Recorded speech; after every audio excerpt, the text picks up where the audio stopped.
Sa kabila ng epekto ng bagyong Julian, huling araw ng voter registration sa Mangaldan, Pangasinan, dinagsa.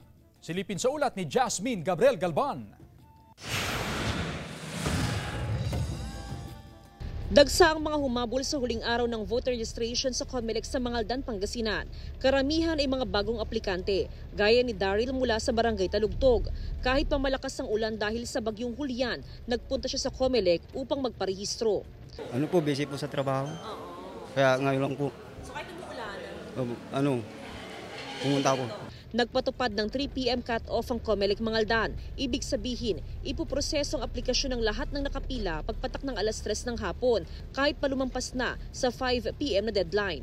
Ay wala na po extension, ma'am. Since nag-start pa po noong February, kaya napakahaba yung panahon ng registration, kaya last day na po talaga ngayon. Suspendido naman ngayong araw ang issuance ng voter certification.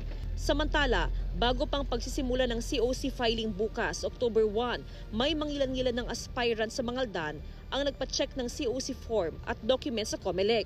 Noong na-fill upan nila, pina-check nila dito, may mga nagpa-check o chinek din namin, baka may mga nakaligtaan silang i-fill out. So, ina-advise na namin sila para pag-submit nila kung anong date yung gusto nila, malinis na at mas madali na. Kasado ng seguridad ng pulisya sa Abra bago ang paghahain ng Certificate of Candidacy ng mga aspirant para sa 2025 midterm elections.